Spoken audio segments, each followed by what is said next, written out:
You can tell a good director in about 5 minutes. Doesn't take longer. If you've been around at all, you spot a director in 5 minutes.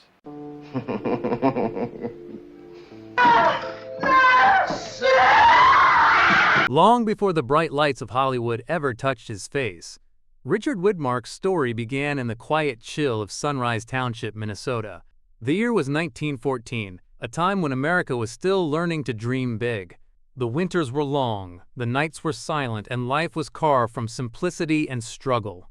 In a modest wooden home, a young boy sat cross-legged on the floor, staring at a flickering reel projected onto a white sheet by his grandmother. It was she, his Scottish-born grandmother, who introduced him to the magic of cinema. That single spark would one day ignite one of the most unforgettable careers in Hollywood's golden age. For Richard, movies weren't just moving pictures, they were escape. A way to imagine a world larger than the small towns he kept moving through, as his father's job forced the family from one place to another. Each new school, each strange face taught him how to adapt, how to observe. Lessons that would later give his acting a depth few could imitate. And even as a child, Widmark carried an unusual calmness. Teachers noticed it. So did his classmates. He was quiet but confident, sharp yet kind. In high school, he was elected class president, not because he was loud or charming, but because people trusted him. There was something about his eyes, focused, steady, and full of unspoken understanding. NHE had dreams of becoming a lawyer back then, believing justice and order were noble pursuits. So he entered Lake Forest College in Illinois, a young man chasing respect, not fame. But fate had a curious way of redirecting him. One evening, during a college stage play, Richard was asked to fill in for a sick classmate. Nervously, he agreed. When the lights dimmed and the curtain rose, something inside him shifted. The audience's attention, their laughter, their silence, it filled him with a feeling he couldn't name. It was more than excitement. It was belonging. NTHAT night. The boy who once dreamed in shadows found his light. It was also at Lake Forest, where he met a woman who would become the quiet anchor of his life, Jean Hazelwood. She was bright, witty, and understood him in a way few ever could. She wasn't drawn to the actor he would become, but to the man he already was, disciplined, intelligent, and endlessly curious. Their love story wasn't written in the language of scandal or spectacle. It was real, the kind of devotion that Hollywood could never fabricate. When they married, it wasn't under flashing cameras or velvet spotlights. It was simple, genuine, and everlasting. And after graduating, Richard's path seemed uncertain. Acting wasn't a guaranteed career, and he wasn't from a family of means or connections. Yet something inside him refused to settle. In 1938, with only ambition and a small suitcase, he moved to New York City. NTHE City was loud, alive, and unwelcoming. He struggled at first, sleeping in cheap apartments, taking whatever work he could find.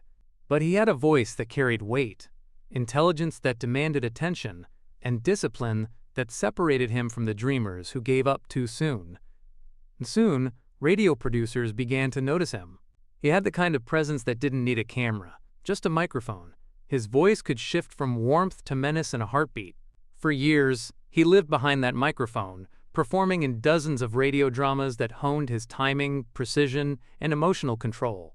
And by the time Hollywood finally came calling, Widmark wasn't a naive newcomer. He was ready. When 20th Century Fox signed him in the mid-1940s, they didn't expect much. Just another hopeful face in a sea of contract actors.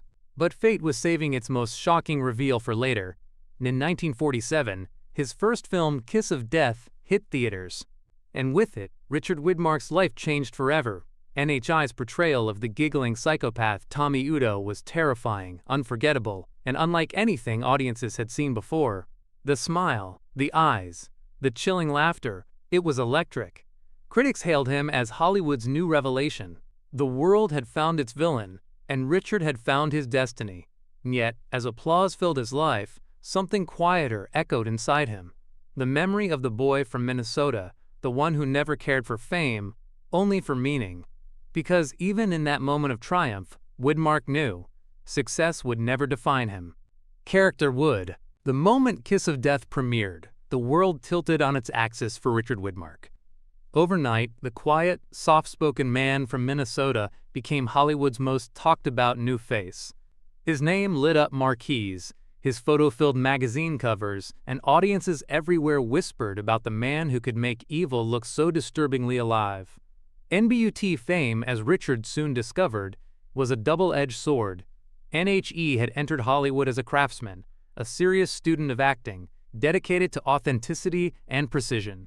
But now, studios wanted only one thing from him: more villains, more madmen, more laughter in the dark.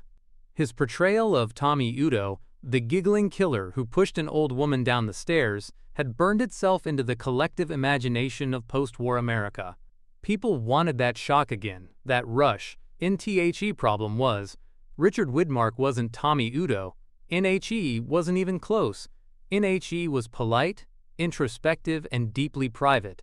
Off-screen, he read history books, took long walks, and detested Hollywood parties. He hated phoniness. The glitter, the gossip, the endless need for attention. But now he was trapped in the image that made him famous. And that image haunted him. In the months after his breakout, studio executives pushed him into similar roles: cynical gangsters, cold-blooded soldiers, ruthless schemers. And every time he tried to break free, they reminded him, "The audience loves your darkness. Stick to what sells." Yet, behind that controlled smile, a storm was brewing. Hollywood, to Richard, was not a dream factory. It was a machine, one that chewed up truth and spit out performance. And he refused to be part of its illusion without a fight. And even during his meteoric rise, he made it clear he was not here for the fame, the fortune, or the limelight. He was here for the work, for the craft. While others courted photographers and partied into the night, Widmark spent his evenings at home with Jean, reading scripts, studying characters, dissecting motivations. He wanted to understand the human heart, not the Hollywood system. Yet the system was impossible to escape. NHI's growing success caught the attention of directors who saw more in him than a villain's smirk. In 1948, Yellow Sky cast him alongside Gregory Peck, allowing him to show new shades, a rugged outlaw with hints of vulnerability. Critics praised his range, but the industry still saw the killer, not the man. And then came No Way Out in 1950, a film that would change everything. In it, Widmark played a vicious racist opposite a young Sidney Poitier who made his screen debut. The tension between the two was volcanic, both on and off the set. The script dealt with racial hatred, a daring subject in 1950, and Widmark threw himself into the role with uncomfortable authenticity. So convincing was his performance that many believed he shared his character's hatred. He didn't. In fact, he despised bigotry. But acting, for him, meant truth, even when that truth burned. Years later, Sidney Poitier would recall that during one scene, Widmark accidentally hit him while filming. When the camera stopped rolling, Richard rushed to apologize, visibly shaken. "I hit you, and I'm sorry," he said, his voice breaking. "That's not who I am." It was moments like that which revealed the man behind the myth. He wasn't Hollywood's cold villain. He was its reluctant hero, a craftsman lost in a world of pretenders. In BUT, even as he earned critical respect, tragedy was waiting quietly in the shadows. NHI's younger brother, Donald, had enlisted in the U.S. Air Force during World War II. Donald was the golden one, charming, brave, and adored by their mother. But in 1944, tragedy struck. Donald's plane was shot down during a mission. Though he survived the crash, he suffered severe injuries that haunted him for years.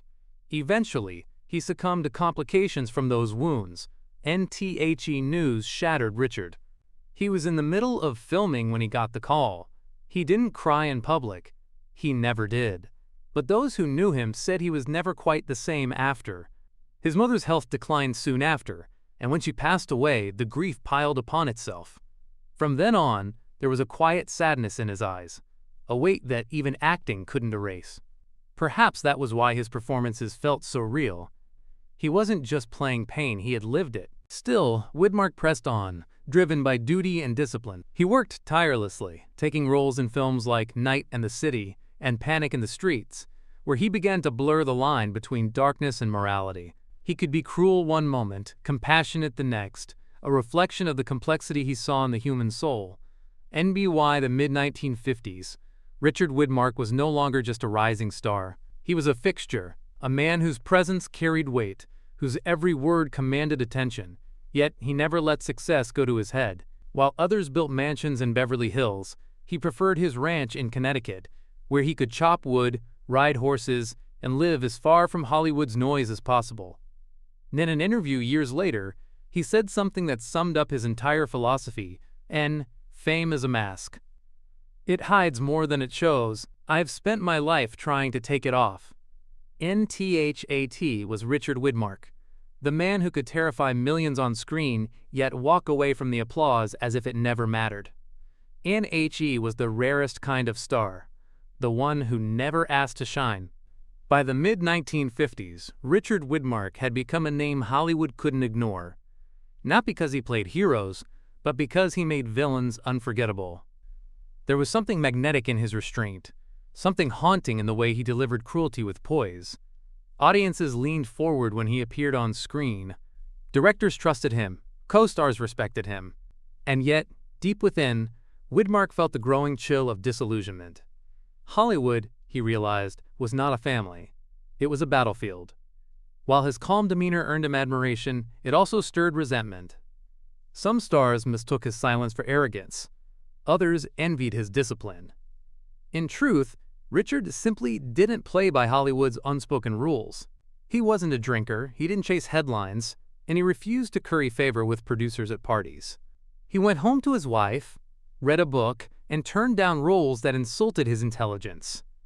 NBUT, this independence, this refusal to kneel before the Hollywood machine earned him quiet enemies, and among them were some of the biggest names of his time. Richard had a particular disdain for actors who, in his eyes, disrespected the craft, those who coasted on charm instead of preparation, who lived louder than they performed. He never named them publicly, but those close to him whispered the truth. There were 5 men Widmark could hardly stand to share a set with. Frank Sinatra, for one, infuriated him. Sinatra, though undeniably talented, was notorious for arriving late, skipping rehearsals, and letting his mood dictate the day's work. To a man like Widmark, who valued punctuality, respect, and precision, it was unforgivable. During one tense shoot, when Sinatra strolled in hours late, Widmark reportedly muttered, "Some people mistake fame for professionalism." Then there was Marlon Brando, the so-called rebel of his generation. Brando's method acting, his on-set unpredictability, and his contempt for structure clashed directly with Widmark's discipline. While critics hailed Brando as genius, Widmark saw chaos. Acting, he once told a friend, isn't about becoming someone else, it's about understanding someone else. That's the difference. Tony Curtis, though friendly on the surface, rubbed him the wrong way too. Widmark saw him as Hollywood's embodiment of vanity, the pretty face who treated acting like a costume rather than a craft. Curtis's obsession with mirrors, interviews, and publicity stood in stark contrast to Richard's quiet dignity. Robert Mitchum was another. Mitchum's aloofness, his "I don't care" attitude toward everything, was like nails on a chalkboard to Widmark. Richard admired dedication. Mitchum admired detachment. During one film discussion, when Mitchum dismissed a director's note with a shrug, Widmark's jaw tightened. He'd never confront him publicly, but in private, he couldn't hide his disdain. He's too talented to care so little. And finally, Kirk Douglas, ambitious, fiery, and egotistical. Douglas dominated every room, every scene, and often every co-star. Widmark, who valued balance and humility, saw it as a form of insecurity. Their professional respect never became friendship. Both men were leaders, but where Douglas led with fire, Widmark led with control. And fire and control rarely coexist peacefully. NTO, the outside world. These were just rumors. But to those who knew the real Richard Widmark, these silent rivalries painted a clearer picture of who he truly was. A man unwilling to compromise his integrity, even for power. NHE once told a journalist, "If you want to know a man, watch how he behaves when no one's watching." In Hollywood, few were ever not watching, and yet Widmark remained unchanged, consistent, focused, almost defiantly normal. NTHAT normality baffled people. Why would a man so gifted, so famous, live like a recluse? NTHE truth was, Richard didn't need Hollywood. Hollywood needed him. NHE continued to dominate the screen in films like Broken Lance and Pickup on South Street, where he displayed a subtlety that critics compared to Spencer Tracy. His characters were no longer just villains, they were men torn between morality and necessity. This moral duality reflected his own life, the struggle to stay true in a world that rewarded deception. NBUT beneath the applause, there was weariness. He was proud of his work but disenchanted with the culture around it. The parties, the false friendships, the constant need to perform, even off the set. The more famous he became, the less he felt understood. Hollywood saw Richard Widmark the star. Few ever saw Richard Widmark the man. And at home, away from the cameras, he was gentle and devoted. Jean remained his anchor, his sanity. She didn't care about box office numbers or fan mail. She cared about whether he slept well, ate properly, and kept his heart unspoiled by the world he worked in. Together, they built a quiet life in Connecticut, far from the noise. Neighbors saw him as the nice man down the road, never realizing that the same man once terrified millions in darkened theaters. When asked why he avoided Los Angeles, Widmark once replied, "Because I like to hear myself think." NHE was honest to a fault. If a director's idea didn't make sense, he said so. If a co-star wasted time, he showed it in his eyes. He had no patience for ego and no need for validation. Perhaps that was why he stood apart. The rare actor who wore discipline like armor, NBUT behind that composure, was a shadow. NTHE, deaths of his brother and mother lingered like ghosts, shaping his worldview. To him, life was fragile, fame was fleeting, and truth was sacred. He once told an interviewer, "People ask me why I don't enjoy success. I say, I do, but I've seen too much loss to confuse success with happiness." And that, in essence, was the contradiction of Richard Widmark. A man celebrated by millions, envied by peers, yet untouched by the fever of celebrity. NHE smiled for the camera, but his eyes told a deeper story. The story of a man who walked through fame like a visitor, not a believer. By the 1960s, Richard Widmark was no longer just an actor. He was an institution. His sharp eyes, deliberate pauses, and restrained intensity had become a signature that audiences trusted. When his name appeared on a movie poster, people expected something different: realism, conviction, and the raw pulse of humanity. NBUT with prestige came distance. Hollywood had changed. The old guard was fading, and a new wave of reckless energy had swept in. Actors who blurred lines between art and chaos, directors who worshipped rebellion over discipline. To many, this was the dawn of cinematic freedom. To Richard, it was the slow decay of everything he valued. NHE had come from an era when preparation was sacred, when respect for the craft came before ego. Now studios were run by men who cared more about ticket sales than storytelling, and co-stars arrived on set drunk or disinterested, calling it method. Widmark saw through it. He saw the arrogance, the self-destruction, the emptiness disguised as genius, and it disgusted him. He'd shake his head quietly, saying to Jean, "This town worships chaos and calls it creativity." Jean was always the one who steadied him. While he grew more cynical, she reminded him of the boy who once fell in love with cinema, not the politics behind it. They would retreat to their Connecticut home, where the air was calm and the nights were starless but peaceful. There, Richard wasn't a star. He was a husband, a father, a man who fixed fences and fed horses. The simplicity grounded him, a life without applause, without cameras, without lies. But even peace can't silence a restless soul forever. And every time he returned to Hollywood, he felt it more, that faint sense of alienation. Younger actors looked up to him, but few understood him. Some called him old school, others rigid. He wasn't either. He was simply honest. NHE once said, "I don't play roles I don't believe in. A lie on screen is still a lie." NTHAT integrity, though admirable, often cost him opportunities. He refused roles that glorified violence or betrayed morality, even when they promised big paychecks. It wasn't arrogance, it was principle. But in a city built on compromise, principle was a lonely companion. NHE still took on powerful projects.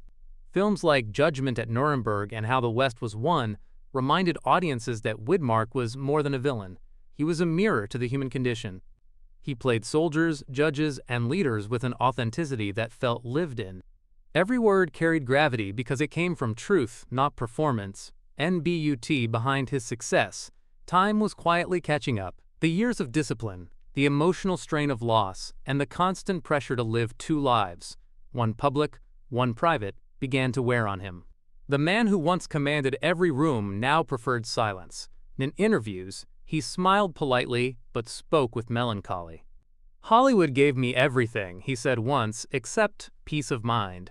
NHE watched as friends and colleagues faded, some to scandal, some to addiction, some to the quiet tragedy of being forgotten. Stardom, he realized, wasn't a blessing.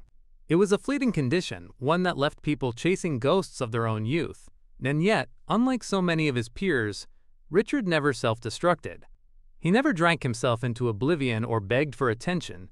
He simply endured. He endured the fading of the spotlight, the change of generations, and the slow, inevitable fading of relevance. NBUT for a man who built his identity on discipline and duty, endurance came at a cost. Behind his composed exterior, he sometimes wondered, was it worth it? The restraint, the isolation, the refusal to play Hollywood's game? NHE would never admit it aloud, but perhaps part of him wished he had lived a little louder. Still, he remained true to himself and to Jean. They had weathered storms that fame couldn't touch. Through every red carpet, every rejection, every late-night doubt, she stood beside him like a silent guardian. Their love was not a performance. It was proof that authenticity could survive in a world built on illusion. As the 1970s arrived, Widmark began choosing roles less frequently. He wasn't fading, he was retreating, quietly stepping back from the noise that had once defined him. Hollywood continued spinning its carousel of youth and beauty, but Richard had no interest in chasing it anymore. NHE had played enough men to know one truth. Every actor wears a mask. NBUT Richard Widmark. He wore his honesty like armor, and though the world didn't always celebrate that kind of courage, it was the only thing he ever believed in. Hollywood, for all its glamour, has always been a place of contradictions, where respect is often confused with power, and where ego can masquerade as brilliance. For Richard Widmark, a man who valued discipline, honesty, and preparation, that contradiction was often intolerable. Behind the bright lights and polished interviews, he carried quiet frustration toward a handful of fellow actors. Not out of envy, but because he saw in them the decay of something sacred, the craft itself. NHE never named names publicly, but Hollywood insiders whispered about the 5 men who rubbed Widmark the wrong way. Legends in their own right, yet to him, symbols of everything wrong with the industry he loved. NTHE first was Frank Sinatra. To the public, Sinatra was charisma incarnate, a man whose presence could command a room. But on set, things looked different. Widmark once confided to a friend that Sinatra treated acting like an afterthought. He admired Sinatra's musical genius but couldn't stomach his lack of discipline before the camera. Sinatra often arrived late, unprepared, relying on charm to skate through takes. To Widmark, whose entire philosophy was built on respect for every minute spent on set, this bordered on an insult. "When you walk onto a set," he reportedly said, "you owe your time to everyone, the director, the crew, the audience. It's not about you." Then came Marlon Brando, the genius rebel of his generation. Brando was celebrated for method acting, for tearing down Hollywood's stiff traditions and replacing them with raw emotion. But Widmark, a product of classical stage training, saw something else beneath that chaos: indulgence. He believed Brando was too enamored with his own rebellion, mistaking erratic behavior for depth. On one occasion, when asked about Brando's improvisational style, Widmark simply smirked and said, "He's unpredictable," which can be a gift. But unpredictability without control is just noise. It wasn't disdain, but disappointment. Widmark wanted to see discipline behind the fire, not a bonfire that burned everything in its path. Tony Curtis represented another kind of frustration. Handsome, charming, and self-aware, Curtis had the kind of Hollywood looks that made producers swoon. But to Widmark, that was precisely the problem. Curtis treated fame as a mirror, not a responsibility. He believed acting was about honesty, not image, and often joked that some actors spend more time in front of mirrors than in front of their scripts. Curtis's obsession with appearance, his hunger for popularity, made Widmark uneasy. They once shared a studio corridor during filming, and when Curtis strutted by in full costume, Widmark allegedly muttered, "Some men act for the camera, others act for the applause." In BUT, the one that truly tested his patience was Robert Mitchum. Mitchum, the ultimate cool actor, was famous for his nonchalant attitude, both on and off the screen. To his admirers, that indifference was magnetic. To Widmark, it was poison. He respected talent, but not apathy. Mitchum would stroll onto set, cigarette dangling, half smiling, barely rehearsed, yet still deliver performances that audiences loved. Widmark couldn't comprehend how a man so talented could care so little. "If you can do it better," he once said in an interview, "then why not?" And then there was Kirk Douglas, the last of the five, and perhaps the most complex. Douglas was fiery, ambitious, and proud. He carried his confidence like armor, and it often collided with Widmark's quiet humility. On screen, Douglas dominated every frame, often turning collaboration into competition. Off-screen, he could be charming, but Widmark saw in him an ego that overshadowed sincerity. They respected each other professionally, but never connected. Widmark once reflected, "There's a difference between wanting to be great and wanting to be greater than everyone else." Still, what set Widmark apart wasn't who he disliked. It was how he handled it. In an industry known for gossip and grudges, he stayed silent. He refused to let resentment define him. Those who worked with him recalled that he never spoke ill of anyone on record, even when baited by journalists. He believed dignity was a man's best weapon, one biographer noted. He could dislike you deeply, but he'd still shake your hand and mean it. The irony is, Widmark wasn't blind to these men's brilliance. He admired Sinatra's effortless charm, Brando's daring, Curtis's magnetism, Mitchum's screen presence, and Douglas's drive. What disturbed him wasn't who they were, but what they represented. They were proof that Hollywood was shifting, from art to spectacle, from integrity to image. And Widmark, he didn't know how to exist in that world. He belonged to a fading generation, men who memorized their lines, showed up early, respected the crew, and went home quietly when the job was done. For him, acting was sacred labor, not performance art for applause or rebellion. And as he grew older, his disillusionment deepened. Interviews from the 1970s show glimpses of his frustration. "I didn't come to Hollywood to be famous," he said. "I came to do good work. Fame is just the tax you pay for it." NTHAT was Richard Widmark, the man who stood still while Hollywood moved on. And as he aged, those unspoken rifts didn't fade. They hardened into quiet truths. He no longer needed to compete or correct anyone. He had built his legacy the only way he knew how, through consistency, humility, and restraint. While others sought glory, Widmark sought grace.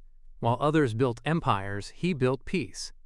And in the long run, it was he, not the loudest, not the flashiest, who would be remembered as the man who kept Hollywood honest.